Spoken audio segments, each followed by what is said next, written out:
maybe you. Recording. It's not reporting. Okay. Okay. You see all those small details that Jeff knows and I forgot about. Okay. You made me feel better. So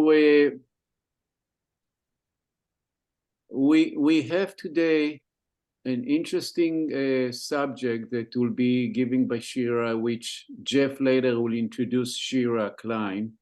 But it's like we're saying deja vu again. 20s, 30s in Europe, wave of fascist regime, country after country, that brought dark period to Europe and affected other area. And this will be the subject. Now, I'm just going to ask Jeff to introduce Shira before we start. Jeff. Okay. Can you stop sharing your screen for a second? Yeah, sure. Okay. Okay, and I'm going to share mine. And before I start, I just want to remind people that next month we have an open discussion. And the month after that, in November, we have Ian Lustig, who is one of the founders of the idea of a one-state reality. And he just edited 6 articles, scholarly articles on what it means that there's a one-state reality in Israel, Palestine. And he's going to be talking to us about that. And I always have the thing down here that dues are always welcome because we give honorariums. And the bank has gotten low enough that I want to make a point of saying that we welcome dues or donations. And with that, I am going to stop. And I'm going to introduce Shira Klein. Shira Klein is a historian, professor at Chapman University. But as I'm going to point out in a minute, more than that, she's a public intellectual. And I speak from some understanding because there have been public intellectuals through the years that I've known pretty well. Anyway, we met, several of us in this session first met Shira about 3 months ago when she was doing her public intellectual stuff, and she gave a pep talk at the weekly rally, the Unacceptable Rally. So she's a historian. She's an expert in Jews in Italy. And from that, she understands fascism, and she's going to talk about Israel. But let me talk more about her public intellectual things. She's focused on the 20th century. I told you she spoke at the Unacceptable Rally. She has taken part in the debate in California on the ethnic studies program. And she's involved in looking at how the Holocaust is described in Wikipedia. And she's going to spend a minute or two, I think, talking about that. But I'll tell you on the email that has the links for the recording, there's going to be a link to an op-ed she wrote in the forward.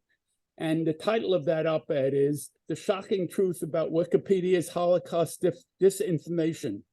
And the subheading is Why Wikipedia Cannot Be Trusted. Oh. And there's more. About 6 weeks ago, Shira Klein was the chief author of a public, an open letter titled The Elephant in the Room, calling on the calling on the Israelis to try to fess up to the occupation. And that letter has something like 2,300 or more signatures. I'm number 925, and I feel very proud of that. 2,700. I checked today, there is over 2,700 already. Yay. And Shira is going to spend a minute or two talking about that also. So let me get off and give the floor to Shira Klein. Shira, before you start, I have just a quick question. do you want to speak without interruption, or if somebody raise a hand can ask you question during your speak? It's your preference. Yeah, I think maybe I'll kind of get through my spiel, which should be about a half hour, and then we can have Q&A. Does that work? Okay. So Okay. please, everybody mute yourself. So we'll not have maybe some background noise. Dick, can you please mute yourself? And Daryl and Julia, please.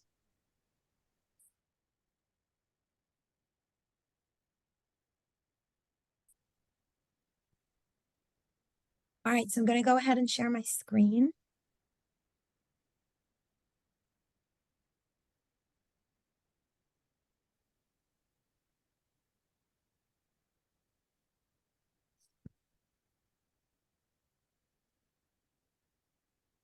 And let me show video panel. Okay, should be good now.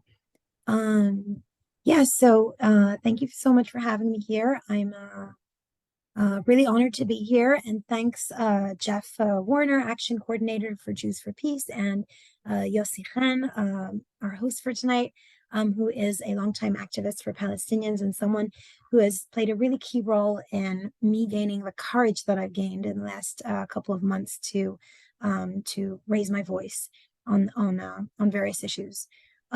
So as Jeff mentioned, I am a scholar of fascist Italy, and I'm also an Israeli who is watching events unfold in Israel with increasing unease. And today I'm going to combine these two identities of mine and engage in, I guess, what Jeff called a public scholarship. So I'm going to harness the past to talk about the present, and I'm going to draw some comparisons between Mussolini's Italy and Netanyahu's Israel. And Jeff briefly mentioned my other area of interest aside from, so I wrote a book called Italy's Jews from Emancipation to Fascism, which came out with Cambridge University Press in 2018. And that's kind of my main area of research. I also branched out into looking at, I guess, the digital humanities, one could say, mainly disinformation on Wikipedia as far as regards the Holocaust. So you could say that I've spent most of my career looking at the suffering of Jews. And as someone who has done that, I feel it is now high time that I speak up for other groups. And in particular, again, because I'm from Israel, because I served in the army, I served in the Gaza Strip before the disengagement. And so this is a cause that I hold very dear to my heart. And as Jeff mentioned, a couple of months ago, I got together with 3 co-authors, and we collaborated with still yet other academics and students. Rachel is here. She's a student who's played a really key role in this. And we put together this statement. I dropped a link in the chat.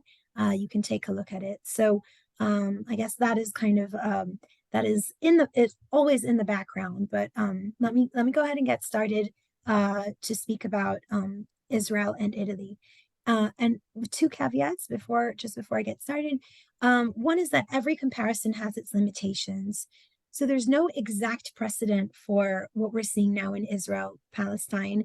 It's not like Italy is identical or even, overwhelmingly similar. 1920s, 1930s Italy was obviously extremely different from what we're seeing today in 2020s Israel. The most obvious difference is demography and geography. In Israel, Palestine, there are 2 peoples residing in a strip of land the size of New Jersey, totaling 5 million Palestinians and 9 million Israelis, of whom 1.6 million are Arabs or Palestinians with Israeli citizenship. So a total of, around 14 million people. That's a huge contrast to interwar Italy, which was fairly homogenous in terms of religion. The majority were Catholic. There were 40 million residents in Italy, and less than 0.1% of them were Jewish. That was the biggest minority. There were also Waldensian Protestants. And then Italy also controlled two large areas overseas, Libya since 1911 and Ethiopia from 1935. So these are obviously very different settings. And the second caveat is that particularly some of the things that I'll be saying about Israel today pertain not just to Netanyahu, or they began not just under this government's tenure, but began way earlier. At the very least, and you know, this will be clear as I get into this. But just to say, it's not like all bad things in Israel started with this government. So, but with those caveats in mind, let's dive into this comparison between Mussolini's Italy and Netanyahu's Israel.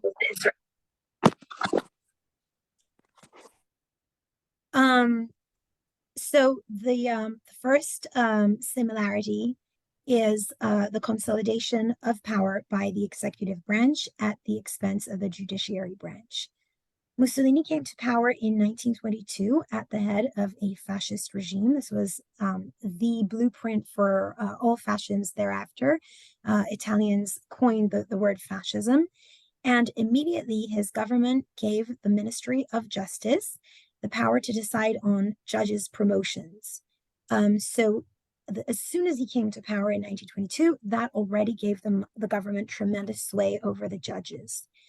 In 1923, just a year after, the Italian government announced that it could exempt judges from service if they showed unproductiveness, which was, of course, a very subjective evaluation, and it was a code name for basically dismissing judges if they did not toe the party line.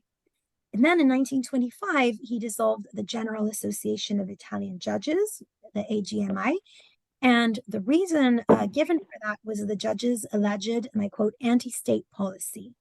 And the judges were described by the government, and I quote, as subverters of rules and regulations and of the dignity of the judicial system. And that was basically the fascists' way of defanging the judiciary. And weakening it to the point that it was completely dependent on the executive branch. In Israel, as we all probably are aware of or somewhat aware of, as early as January, which was just when this government was sworn in, the Justice Minister, Levine, announced the intention to overhaul Israel's judiciary. In July 2023, the government, which has a comfortable majority in parliament, passed into law the first planned change, which was the reasonableness bill, and this removed the power of the Supreme Court and lower courts as well to cancel government decisions that are deemed extremely unreasonable. Again, of course, and so that was the first part that has already been passed, and then other proposals on the table are that the government has a decisive say over who becomes judge, including in the Supreme Court, by increasing the government's representation on the committee which appoints said judges. And then another intention is to scrap the requirement for ministers to obey the advice of their legal advisors, which they currently have to do by law. And the legal advisors are guided by the Attorney General. So these are also on the table. And so this is one clear similarity between fascism, the hallmark of which really is to consolidate power by the executive, and these unpleasant echoes of that happening in present-day Israel. The second point of similarity is violence towards the opposition, or violent crackdowns on political opponents. In Italy, Mussolini's forces, which were called the Black Shirts, practiced widespread violence against political dissidents, or those they perceived as such. And numerous people went to the streets in the early 1920s when fascism was just consolidating its power. So there were strikes after strikes and people taking to the streets. And these people faced beatings, torture, imprisonment by fascist squads, and most famously, which is what you see in this image over here to the left, most famously, they were forcibly fed, or I guess were given to drink forcibly large quantities of castor oil. So fascist squads would take political dissidents, just manually grab them, and then force castor oil down their throat. If you've never had castor oil, it is a laxative, and so it was it both induced extreme diarrhea in the victims, and then of course demobilized them for about a week while they recovered. And this is an example of sort of how that system worked. You see someone over here holding this is a protester, and in this case they were holding a red flag because the protesters against the fascists tended to be communists and socialists. And along comes a black shirt, right? This would be the fascist squad member with a club, pour castor oil down the throat of this protester, and then the protester, lo and behold, is holding the flag of the fascist squad, basically, and the protest flag has been sort of left on the floor. In Israel, for more than 6 months, also, hundreds of Israelis have flooded the country's streets to express their fierce opposition to this comprehensive judicial overhaul, and many expressing other things. So a growing faction also expressing opposition to the occupation or apartheid, or opposition to the attack on gay rights, which I'll get into soon. And for months, police commanders were fairly flexible and relatively permissive towards protesters. They allowed roads and intersections to be blocked.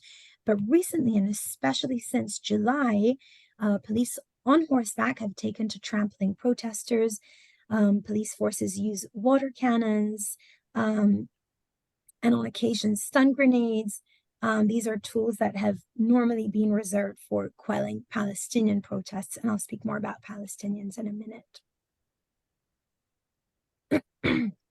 So the third similarity between fascist Italy and current day Israel is gender inequality. Fascism had a clear agenda of marginalizing women, putting them in what the fascists considered to be their rightful place as mothers and as wives. So women were discouraged from working, certainly deprived of the vote, even though by then fascism was Italy was a dictatorship, but there were still votes for local councils, and women, of course, were deprived from that right. And more generally, they were just seen as they had to be child rearers and baby makers. And you can see over here this kind of glorification of the mother, and then a demonization of a woman who is, I guess, not a mother and is even dared to go out to a bar and to drink on her own, and they're showing her as like almost non-human. Women who had more than 7 children got this medal, and there were prizes for the women who gave the most, who gave birth to the most children every year. So one year there was a woman who got a prize for having 14 children. One year a woman got a prize for having 17 children. So that was fascist Italy. In Israel today, there is a push towards asserting women's inferior role. This is an example of a sign promoting the idea that women should drive in the back of the bus. And so over here, there's a picture of a bus, and over here it says, this is where men get on, and this is where women get on in the back. And just in case you didn't get it, this is pink, and then this is blue. There have been cases of drivers refusing to let female passengers on if they're wearing revealing clothing. And then the government, for its part, has dismantled and weakened government bodies intended to advance women. There's also a strong homophobic tendency in present-day Israel. There was as well in fascist Italy, but gay rights were so beyond the pale at that time, even before the rise of fascism, that it didn't quite feature as a central issue in fascist Italy, whereas in Israel it certainly does. Above all, I would mention the Noam Party, Mifleget Noam, whose slogan is on the back of this person's shirt. This is a picture that I took when I was in Israel just a couple of months ago. And although it's from pretty far away, basically what it says over here is Abba plus Ima sheve mishpacha, which in English means dad plus mom equals family. And what that does is, basically, it excludes LGBTQ individuals from the sphere of normalcy, suggesting that you can only be a family if you have a mom and a dad. And the head of the Noam Party has gone on record saying that if he could, he said this before he was voted into government. This was in late 1922, and he said that if he is voted into government, he will lead the way with this flag of mom plus dad equals family. So this person is in government now. And the fourth similarity, this is the final one, but the one I'll spend the most time on, is approach towards minorities. So Italy demonized particularly two minorities, Jews in Italy itself, which I'll say more about in a minute, and Africans in Italy's colonies, namely Libya and Ethiopia. And I know there's a lot on the slide, but if you could just focus on these for now, since I'm speaking about Italy. So you can see over here, this is particularly from the late 1930s, saw an explosion of propaganda in Italy that was both anti-Semitic and anti-Black. In the Italian imagination, these two were wedded together, anti-Jewish and anti-Black messages. And so over here, you see the quote-unquote Aryan woman representing white Italy being threatened by Jews, represented here with a longer nose and a beard, and Africans who are they're shown as a sexual threat to this kind of pure white female victim. Over here, the strong Aryan arm is reaching in to strangle the three-headed serpent that is the Star of David, representing Judaism or Jews. And then over here, again, a call to defend the female Italian victim from Black aggression, of course, completely turning on its head the fact that Italians were those raping Black women in Africa rather than vice versa. Now, technically, the term minorities is a little problematic because Libyans and Ethiopians in the colonies were actually the majority, but as colonial subjects, they were marginalized. So I've called it minority, but of course, that's kind of cutting corners. Israel has one central national minority, the Palestinians. And even their name is contested for those who for those who hate Palestinians. They'll often call them simply Arabs. So like I said, 3 million in the West Bank, including East Jerusalem, and 1.6 million in Israel proper, who sometimes call themselves Arab Israelis, but often also Palestinians with Israeli citizenship. Now, before I get into detail, just mention, you could also argue that there are other minorities in Israel, like 300,000 foreign workers, the majority of whom are at risk of deportation. But just for the sake of sort of keeping this concise, I'm going to focus just on Palestinians. And here on the right of the slide are a couple of examples of how, this keeps happening, how popular culture in Italy and Israel, in Israel to the right, demonizes these minorities. And I've provided a translation, but this is basically something that is just circulating in social media. And it all rhymes, but you can get an idea of the text, right? A good Arab is an Arab in the grave, a good Arab is a dead Arab, and it all rhymes. Aravi gever, ze Aravi bakever, Aravi tov be'emet, ze Aravi met, Aravi chamud, ze Aravi alamud.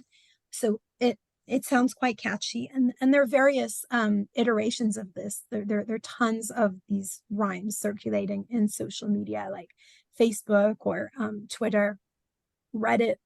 And then this one down here as well. This is like a joke from again, social media. It says, in days like this, it's important to remember that they're also good Arabs and they're here. And then, of course, there's a picture of this graveyard. And so this is kind of generally speaking about hostility towards minorities and their demonization in both countries. I want to get a little more into the reads over here, into details. So Italy persecuted these minorities that I mentioned, and here are some examples. Italy built concentration camps in Libya. In this particular one, there were 13,000 people interned at one point, or at some point. Then in Ethiopia, there was a massacre. 60 something people were massacred. Here you can actually see the bodies. And then, of course, Jews from 1938 onwards in the peninsula were subject to a series of race laws. And one example of the persecution that they underwent was in 1940 when they were put in concentration camps. And so around 6,000, particularly foreign Jews, were either in concentration camps or placed under house arrest. But although the majority of Italy's Jews who were native to Italy were not in concentration camps. In Israel, present day Israel, if I had to sort of give almost like a very brief overview of how Israel treats Palestinian minorities, I would divide it into what Israel does to Palestinian citizens of Israel and what it does to Palestinians beyond the Green Line. And so Palestinians in Israel have faced a spate of laws, particularly with this current government, targeting Palestinians with Israeli citizenship. And so the most recent law that most of you have probably heard of was this sex crime law that gives a harsher punishment to Palestinians, both beyond and within the Green Line, who rape Jewish women. Then the punishment meted out to Jewish men who rape women of any religion. And then Palestinians facing poorer health and harder economic conditions, and this is particularly being aggravated under the current government, which has stripped Palestinian citizens of Israel of funding more than ever before, and home demolitions in the south of Israel, led by an Israeli minister. And then there are Palestinians in the West Bank and in Gaza, and particularly in particular focus on the West Bank. And here I just want to really clearly draw some comparisons between Italian Jews and the persecution that they faced under fascism, and Palestinians and Palestinians who are not citizens of Israel, and the persecution that they face under the Israeli state. And I'll preface this by saying that my whole research, like my book, Italy's Jews from Emancipation to Fascism, that whole book, its main point is that Italy treated Jews Italy treated Jews worse than history has described them. So meaning there's this myth called the myth of the good Italian, that speaks about how Italy just basically saved Jews. It was this weird Axis state that actually was very favorable towards Jews. And so my entire book, and like these dozens of book talks that I've given since its publication, always show, here's what people say about Italians, but here's actually what they did to Jews, which is really, really serious.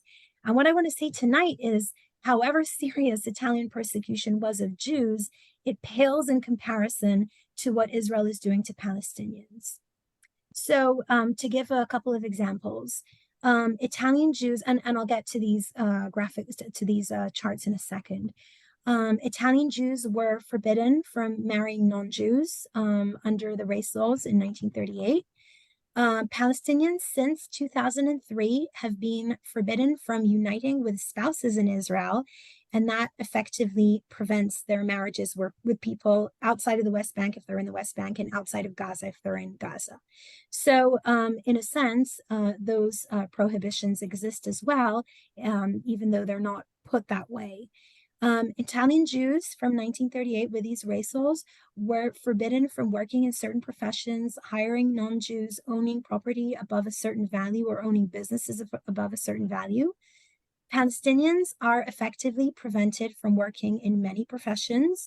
They are rarely hired by Jews in Israel or the settlements, and their property rights are limited, severely curtailed by the occupation forces. Italian Jews, to give just a small example, were forbidden from going to the seaside. There was an actual rule saying that. Palestinians don't have access to the seaside to begin with because they are landlocked and they have no permission to enter Israel except with special permits. There is an entire nonprofit whose sole aim is to help Palestinian children reach the seaside. And they report that this year it has been just impossible to do that, to get permits for Palestinians to visit the sea. And this, when I say that, I mean in the West Bank, not in Gaza, of course. Italian Jewish children couldn't attend public schools from 1938. They had to open their own Jewish schools. Palestinian children have a hard time getting to school in Area C, absolutely in Hebron. And Italian Jews, and this is probably the most important difference, were not until 1943 subjected to systematic violence. Whereas this year alone, if you take a look at this graphic over here, 219 Palestinians have been killed, over 8,000 have been injured, and this bottom statistic is probably grossly it probably grossly underestimates actual Palestinian injuries because so many are simply not reported. Italian Jewish homes were left intact, and Italian Jews themselves could simply stay where they were, stay put. Palestinians, again, in this year alone, if you take a look at this, and I don't know if you can see this, but this shows 2023, this year alone, they have faced demolitions of 705 structures, and that has caused the displacement of over 1,000 people. And again, these are UN figures, which are woefully low in comparison to on-the-ground developments, as we're hearing from human rights organizations. Italian Jews had full liberty of movement. Palestinians face over 700 obstacles, from roadblocks to checkpoints to random gates. And these are just some examples. Here's a quote, right, showing us that government officials, right, Israel should erase Palestinian village minister says. This was after the event of Hawara in February 2023, when hundreds of settlers attacked the village of Hawara and neighboring villages and torched 30 homes. And some say, some say as few as 30, and some say as many as 200 buildings, and killed one Palestinian. And there you have an Israeli minister saying this village should be erased.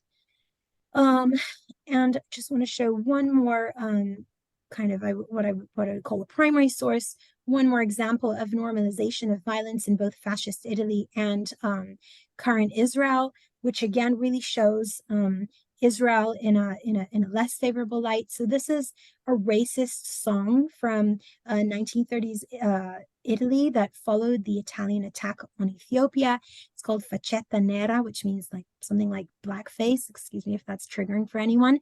And it is basically describing Africans as slaves, and announcing the arrival of the tricolor flag, which was the flag of Italy, using demeaning language like pretty blackface, wait and see, the hour is coming, we'll give you another law, another king, we the black shirts will avenge the heroes that died to free you. So there's this, this is basically a colonialist song, but very demeaning towards Africans and very racist.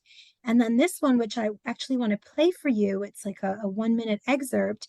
Those of you who understand Hebrew will understand this, and those who don't, I've provided a translation, is a song that cropped up in the wake of the Hawara massacre, sorry, not massacre, the Hawara pogrom.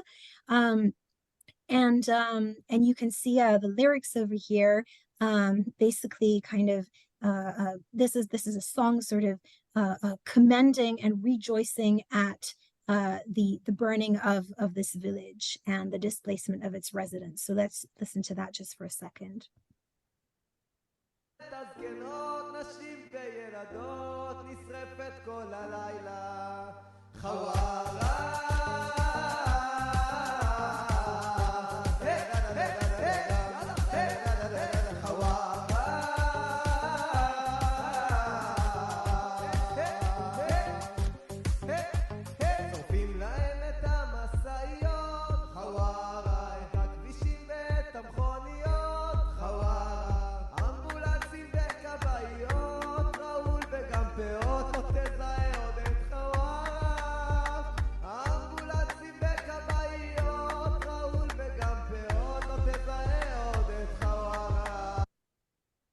Unfortunately, it's a really catchy song, and I've been singing it all afternoon.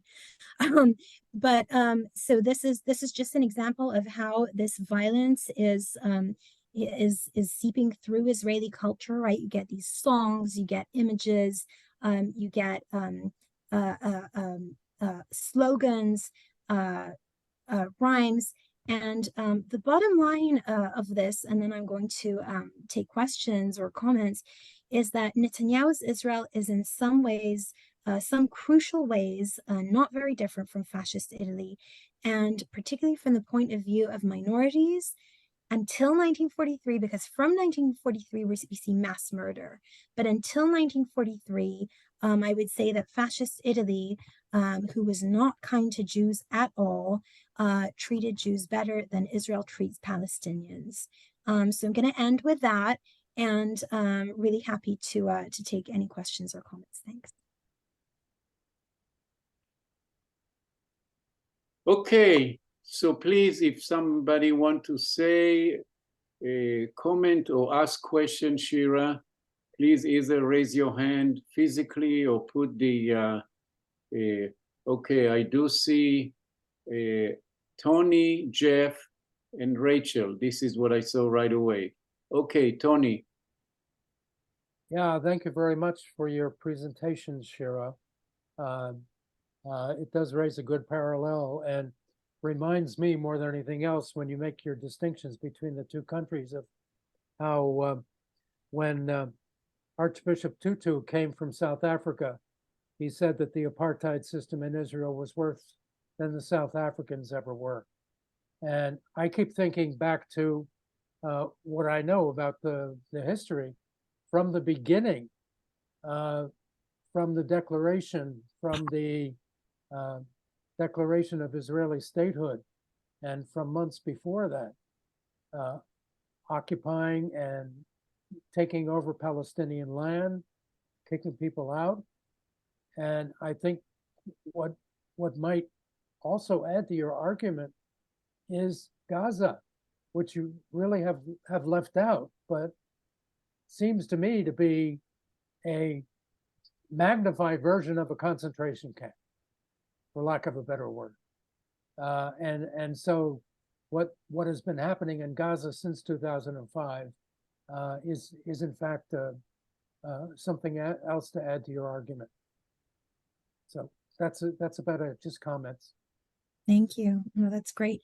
Yossi, did you want me to take like maybe all of the comments or questions and then kind of respond to them in one go, or like maybe it's 3 okay. or something like that? Yeah. So we have right now 3 more people. It's Jeff, Rachel, and Dick. So you want to take, and then I see Daryl Myers. So maybe you will have a group of 4, and then you can react or answer. Okay.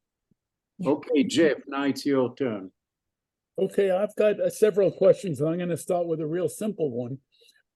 You define fascism as bringing the power into the executive. Does it make any difference whether that executive leans right or left?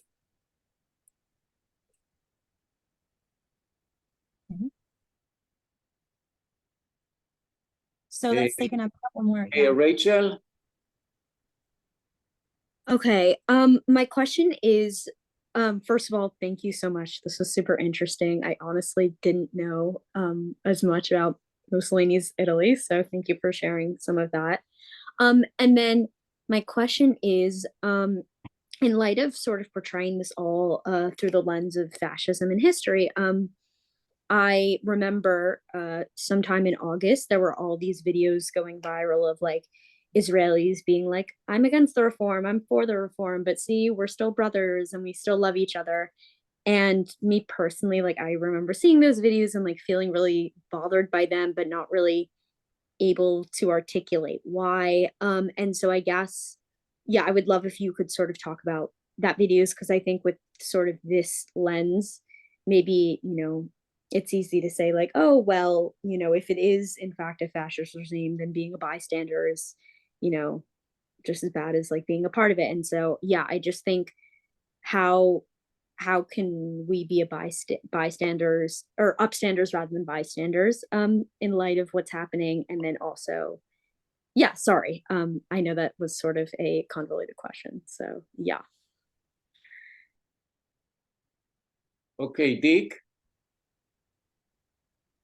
My question is another aspect of fascism, which is militarism and foreign wars. I wonder if you could elaborate a little bit about this. We know a lot about Israel, and the wars were, I would say, multi-partisan. It wasn't just the Likud, but it was very much the Labor Party.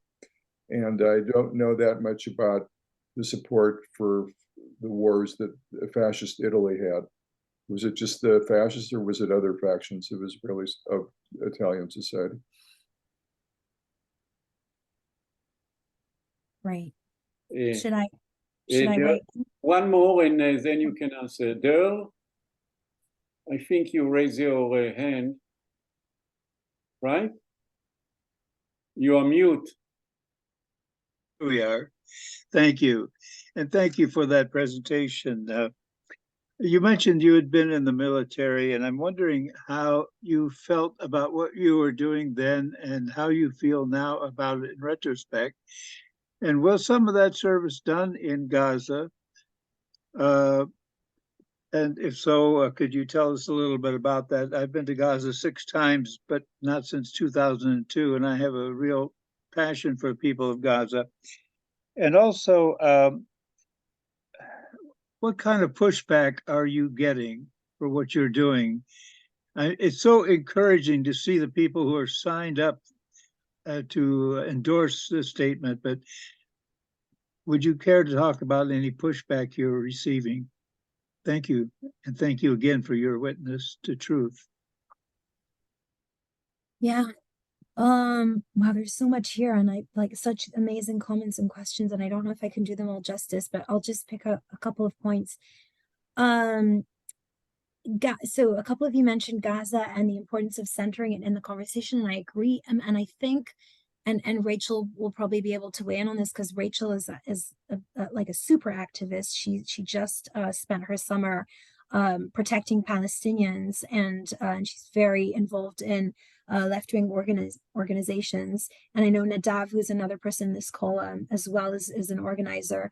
And my sense is that the Israeli left, the anti-occupation left, is really focusing its energies on the West Bank. It is really focusing its energies on East Jerusalem, on the West Bank, on basically on the occupied territories that are under direct occupation and that are gradually being annexed, and where there is a regime of apartheid. And the question of Gaza comes up during wars, which erupt inevitably every so often. And right after the election, we saw, or soon after the election, we saw one of these. And then sort of the Israeli left, kind of, again, the anti-occupation left, not the watered down left, sort of raises its voice and say, how many more wars, and this is terrible, and we have to stop this. But honestly, I think the idea of changing things in Gaza, I think, seems to many, at least to me, to be this insurmountable feat. It is just so beyond daily grapplings with reality. And I was going to say for better or for worse, but it's definitely for worse, because of course, like you say, Gaza is in a sense like this huge concentration camp, or like a huge ghetto, right? And so in a way that is as burning or as pressing as the West Bank. And I think the UN and some mainstream academics call the situation in Gaza a type of occupation in itself. So I agree, it's incredibly important. My explanation for the fact that it does not feature so much in the ongoing discourse of anti-occupation activists is that it seems just too far away to even grapple with. Militarism and foreign wars. It's so interesting that you raised that, Dick, because I was going to have one more slide, and let me just share it if I'm already at it, and that was going to be this militarism slide, and I decided to leave it out because so much of this began way before this government, and honestly, for as long as I can remember, the militarism of Israeli society, the glorification of the military in kindergartens, like this is from from a preschool, right? Making tanks. This is like a whatchamacallit, for lighting a lighter to light cigarettes that says which means combat units are the best brother. And these are very similar to the kind of extreme militarism that was taking place in Italy. Again, the militarization of children playing with these guns, or again, this kind of militaristic memento. So I was going to show that, and I completely agree. It's just that this so far predates this government. And if anything, there has been somewhat of a clash between the military leaders this year and the government, some of whom have sort of said, this judicial coup is going too far. But I completely agree with you that extreme militarism is part of the story in both countries. What kind of pushback am I seeing? Ugly pushback. I've gotten hate mail. I've gotten a few emails calling me a capo.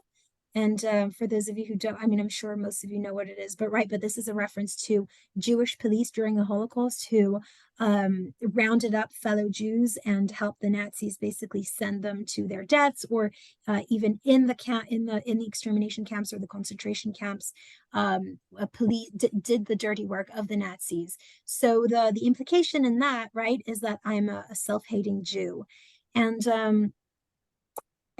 because of that kind of accusation, I'm really glad that I'm the one who is, or I think I'm in a very privileged place to say these things, because, like I said, I spent my whole adult career researching anti-Semitism. So I think I've done my bit to prove that I am no self-hating Jew. But clearly, some people don't think so. I've had accusations calling me Hitler, or calling us the authors of the petition Hitler. We've had, what have we had, Rachel? We've had Himmler, right? We've had Rumkowski, who was Amalek. They called this like the nation of Amalek. Yeah, the nation of Amalek.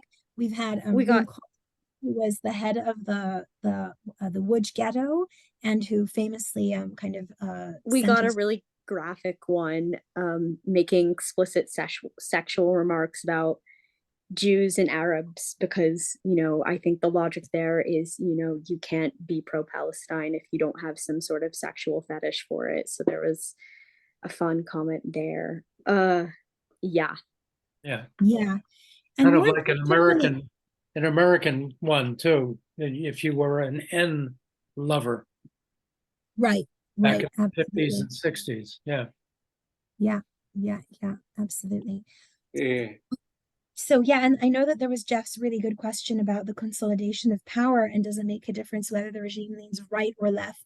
So, if you were to ask Hannah Arendt or I think in the 60s and early 70s, there was a school of thought that stressed totalitarianism. And basically they said, whether it's communism, my left hand, whether it's communism on the left or fascism or Nazism on the right, they're all under one conceptual totalitarian umbrella. And you know, and I think there's still an agreement among scholars, even though totalitarian is not used so much, but there's still an agreement that communism could be and was just as violent as any of these regimes on the right. I think there are still some fundamental differences, not in terms of one being better than the other, but just as far as the comparisons. And I would probably have to munch on it a bit more, like to think how exactly I would articulate that. But that is a really thought-provoking question, Jeff. Thanks. Yeah, should I take Right now another I one? raised my hand, and let's see if we have more people who want to ask questions.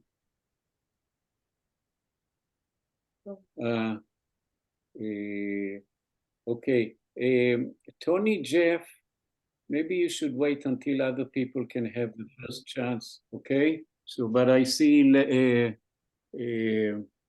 Gidon and Ellie, and then Pini. Okay, so I'd like to ask you a question about, more specifically about the Israeli society that also I grew up. And when I grew up as a child, later on as a soldier, I very much noticed in so many aspects of life the Jewish supremacists, which I felt built the ground for fascist ideology.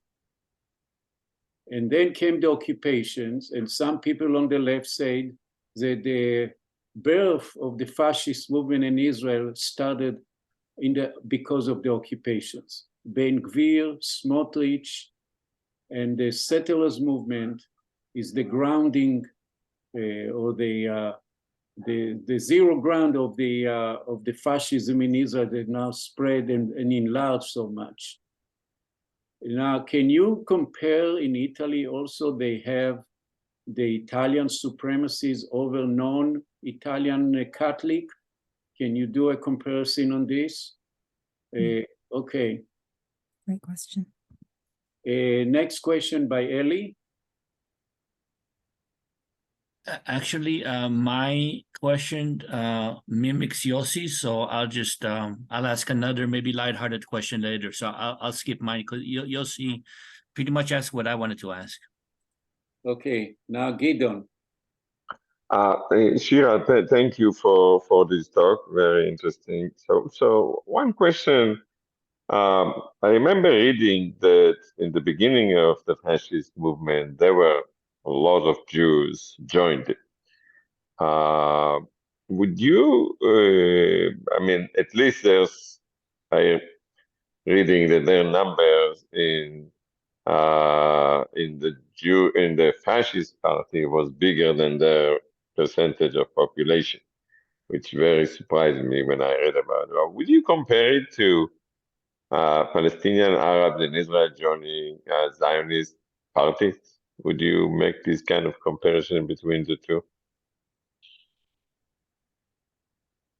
Pini?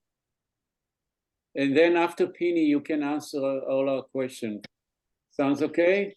Yeah. Okay. Pini. Yeah. I know that Italy was a conglomeration of different states. Was there a sense that to Italy there were boundaries? Is there anything comparable to, like for example, Israel basically doesn't have an official map and no internationally recognized boundaries. So was there kind of a comparison with wanting to be colonialist, wanting to be recognized, wanting to be large? Now, the other thing that I wanted to know, did Italy have a constitution, and what happened to it under Mussolini? Because Israel does not have a constitution. I mean, how was Italy able to wipe out its judiciary? Thanks for your time.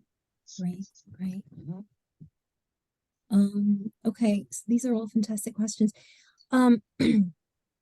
As far as Jewish supremacy versus Italians and Italian supremacy, yeah, there definitely was an Italian supremacist what's the word I'm looking for? Phenomenon. There was a very strong phenomenon of that. And the best example I can think of is in an Italian textbook teaching geography. There were questions like, if Rome is the center of the world and London is X kilometers away, and Paris is X kilometers away, what is the distance between this and this or that? So, teaching maths by through speaking about Italy as this kind of the belly button of the world, the center of the world, or teaching about history.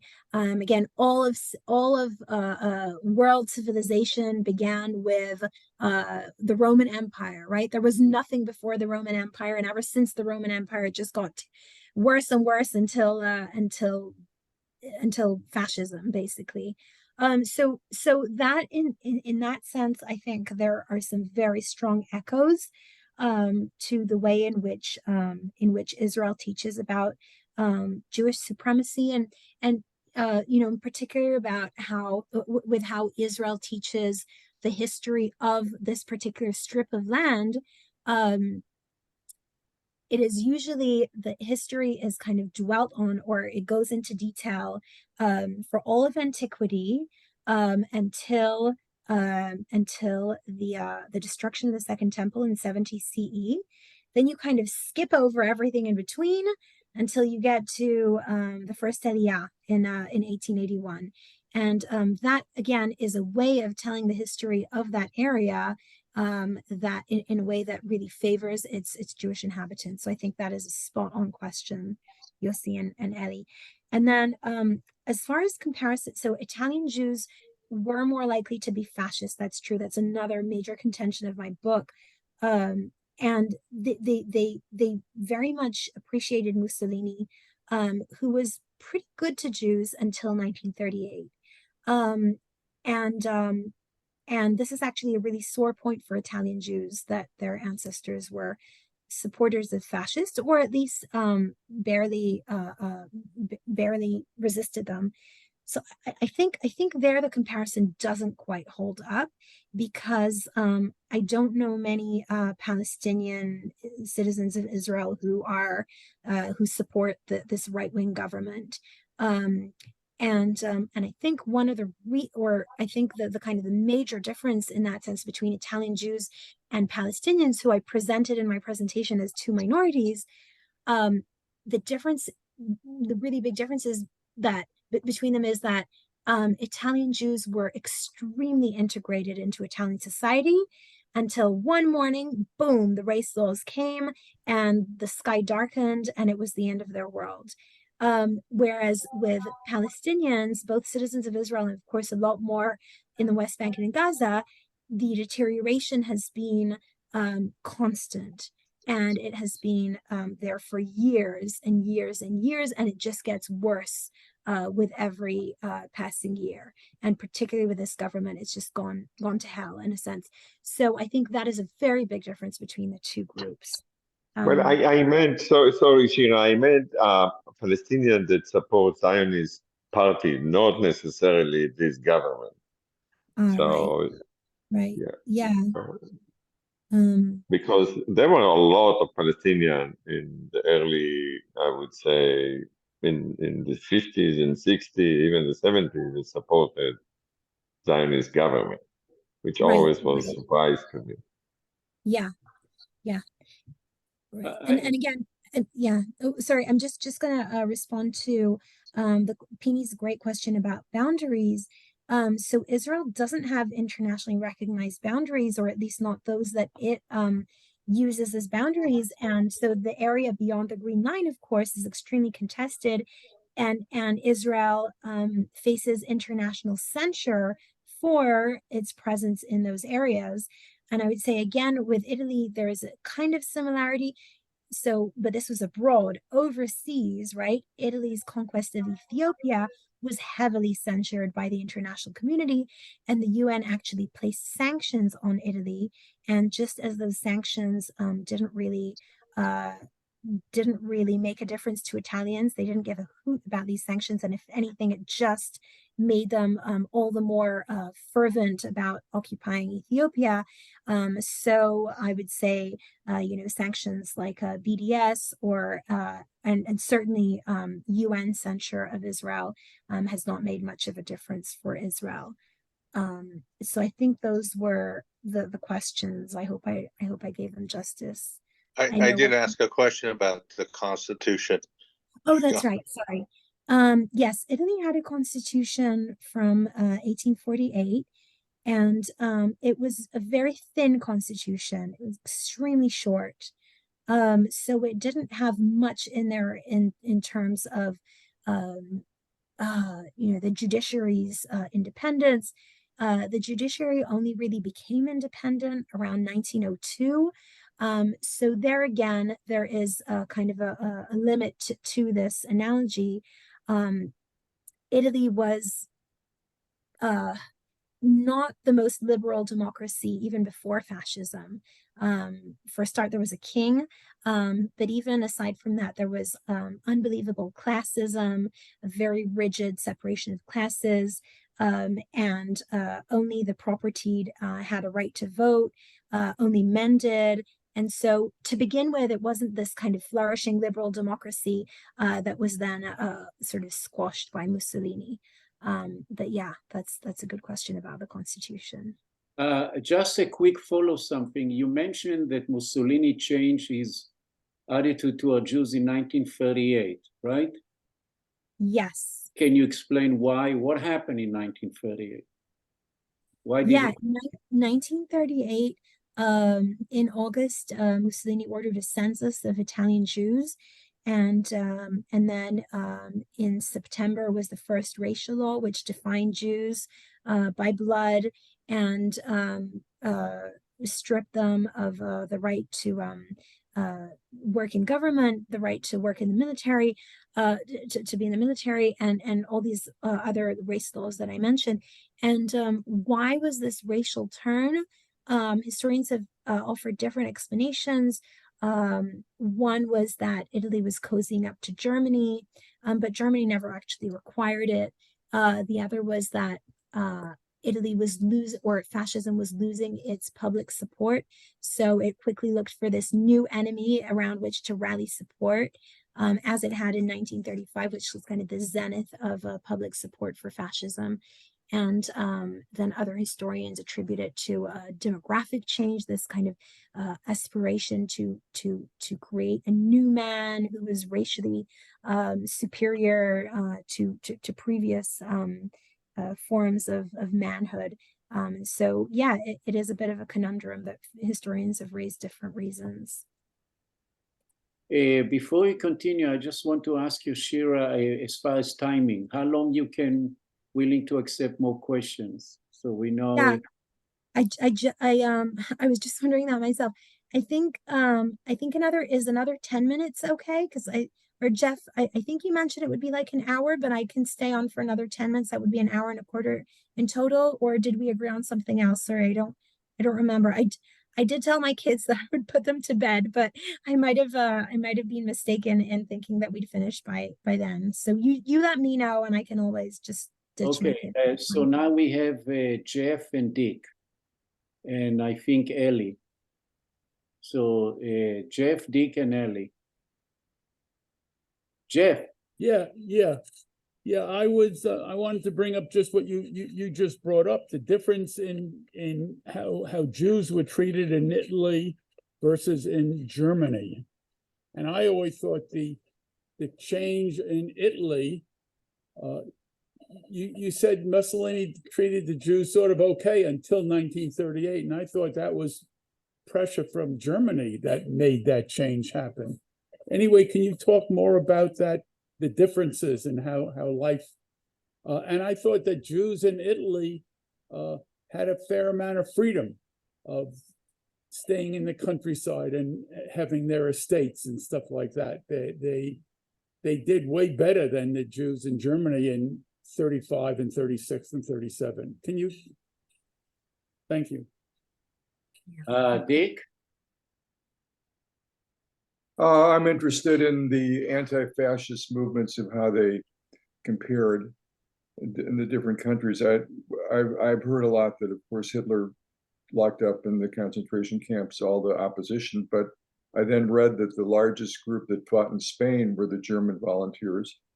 And I've seen the Bertolucci movie 1900, in which the downfall of Mussolini led to like widespread partisan movements over the country. I don't know how accurate the movie is. Now, Israel, I don't know that. I mean, I know a lot about Israel. I don't know who you would call the anti-fascists in Israel, but if you could elaborate on that a bit. Eli? Yeah, sure. Thank you. Just your impression of the role of the papacy.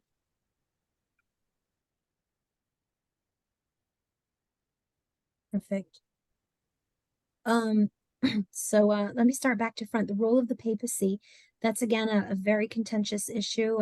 Most historians, or kind of say good historians, wait, this is being recorded, right? So scratch that. I would say that the consensus among historians is that the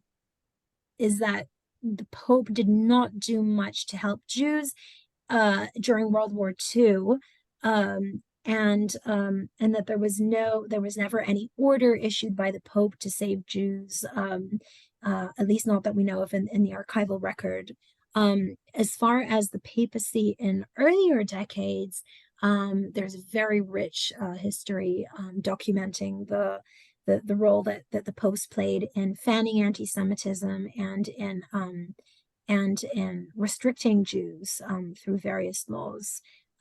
Because a large chunk of Italy was under papal rule until 1870. So in those areas, Jews lived in ghettos. The ghetto of Rome was the last one to be opened, and that was in 1870, which is really late in the day.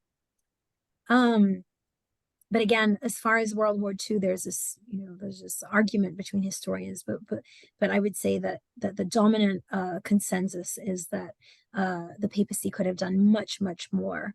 And then anti-fascist groups.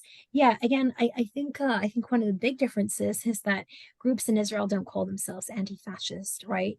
And so over there again, the comparison probably flails a little bit. I think what we're seeing now is this growing and really fast growing, I think, movement that defines itself as anti-apartheid and anti-occupation. And I think probably most of the people in this Zoom room are part of that. And I commend us all for doing that. And I think it has echoes I think sort of there's a big group doing this in Israel, and there's a big group doing this abroad. In that sense, aside from the term, we see kind of similarities with Italy, because in Italy there was an anti-fascist movement. And again, there were people who were active in it in Italy, and then there were very strong anti-fascist groups abroad, particularly in the US and in Argentina, and to some degree in France and in Britain. And they, they worked to topple the regime.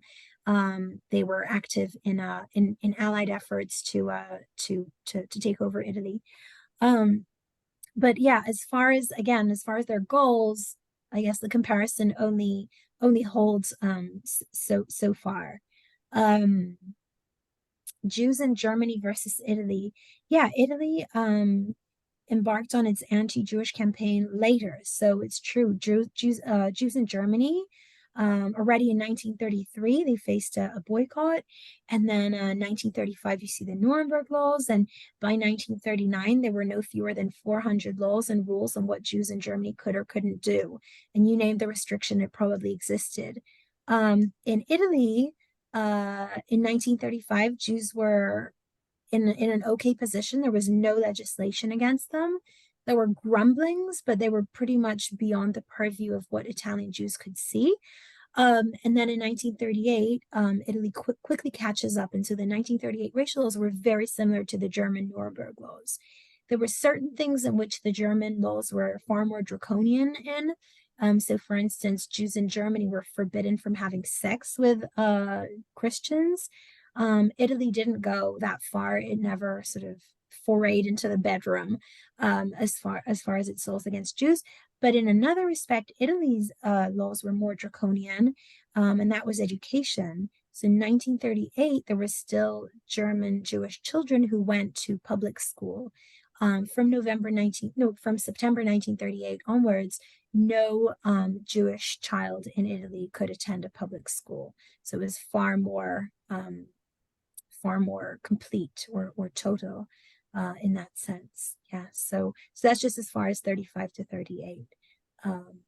In your talk, you said there was anti-minority in the 30s. There was these brown shirts or black shirts picked on minorities, and they included Jews as minorities. But somehow the government didn't support that. I mean, it seems like there's a little contradiction.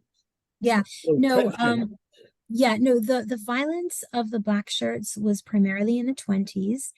And it was not against religious minorities. It was against socialists and communists, or those perceived to be socialists and communists. And the two weren't always the same.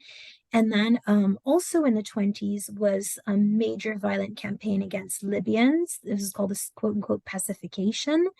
And I said that it's a little iffy to call them minorities when they were the majority in Libya, but that, in terms of the power relations, Italians certainly held more power.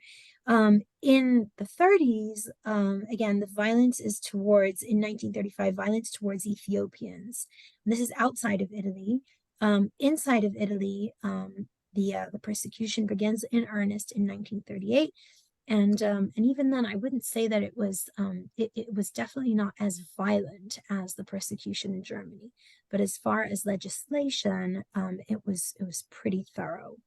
So you don't see the concentration camps as, in the wake of Kristallnacht in November 1938, 30,000 German Jewish men were sent to concentration camps, and they faced terrible conditions there. And that I would call violence, right?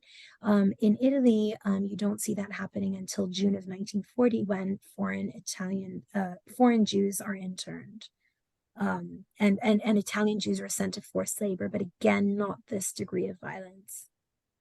Rochelle? I do see hands by Rachel Kaplan. It's okay. Rachel, you are mute. Okay, I'm now unmuted. Shira, thank you. It was a wonderful presentation. I just wanted to mention one thing. When you did the comparison of aggression towards minorities in Italy and in Israel, you did not mention the aggression towards minorities from Africa, Eritreans, etc. And I think that's really very important, in particular vis-a-vis what's happened more recently, but it's been an ongoing thing. Right. I think that's really spot on. And I did have a disclaimer that there are 300,000 foreign workers in Israel, and 200,000 of them are liable for deportation, and that is another minority we could speak about. For various reasons, I did not go into detail on them. You're right. I just, why didn't I go into detail? I felt like I couldn't do it all, right? No, that's okay. But I think it's important to mention them. In particular, the name that was given to them is infiltrators. Yes, right. They're not human, they're infiltrators. Which is also the word that was used for Palestinians who came back after the 48 war. Yeah. Right, absolutely. Very, very good point. Okay, look like that we all ask. Shira, you did a wonderful job. Yeah. I was not personally I knew about Italian fascism in general, Mussolini, but I didn't know all those details. So it was very educational and informative. And really thank you for this. and you have maybe an optimistic word after we have all this. Less said about the movement for democracy and anti-occupation movement in Israel. Do you see any really hope? I mean, I will say that I have never felt so much part of a movement as I feel now. And, you know, even looking at the people in this group, like Pini, Eli, Gidon, Rachel, Amira, Nadav, like I've met with all of you in different kinds of constellations to engage in activism to change things that are going on in Israel. You know, our petition and the attention that it's gained, you know, there's so many things that are going on right now. I'm hearing from so many people that the Rosh Hashanah sermons were filled with anti-occupation messages. Those kind of things really give me hope that it's almost like this government has kind of pushed us to the brink and like we're off, right? It's like there's this the proverbial straw that has broken the camel's back. And so that is, I guess, my word of optimism. I feel like the way ahead is still very long. Just to kind of entertain you, about a month ago we were working on the petition and I was so exhausted, and I told my co-author of the petition, I said, Lior, I'm just so tired. Like I'm so exhausted by all of this because it leads to burnout. And he said, don't worry, Shira, we're almost there. The occupation is almost over. Just take a deep breath and we're there. And obviously, like, you know, the end is nowhere in sight. And yet, again, I think that we have this strength and comfort in numbers. And so may we all draw comfort and strength in one another, and also know when to rest and when to let other people carry it forward, and so that we can rest and kind of regroup and then join again with all our force. But I am optimistic that we're in a moment right now that we haven't seen in a very long time. So we have an elephant and we have a camel. It's a whole zoo, Hang right? on. Okay, toda Bless your rabba, heart. shukran, and thank you. Shira, thank you so much. Merci Shira. beaucoup. Thanks, everyone. Thank you, Shira, very much. Thank you Thank so you much. so much, Shira. God Thank bless. you. Yes. One question that maybe from Rachel, could you give us a little rundown on Chapman College? Rachel disappeared? Yeah, Okay, well, so much for that. Shira, not Yep. Rachel. Chapman used to be located near LA City College, downtown Vermont. Right. And they moved out there, I think, around the late 60s or so. And it was formerly part of the kind of a congregational church branch, but it's become much more broadly, you know. So it isn't like an Orange County version of Pepperdine then. That's what I kind of thought it was. I'm a graduate of Pepperdine, pre-Malibu, but I know what you're talking about. Yeah. Yeah. So it's a much more open. No, that's not true. When I came to California in the 80s, Pepperdine was a small sort of Christian conservative school in Orange, in the middle of Orange County. 79th and Vermont in Los Angeles, behind Ralph's Market. Well, but in the late 80s, it was already in Orange County. But they got a new president who turned it from a small college into a university. It's got a law school.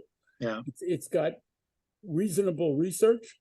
It is a very different place now than it was 30 years ago. At least. Yeah. Okay.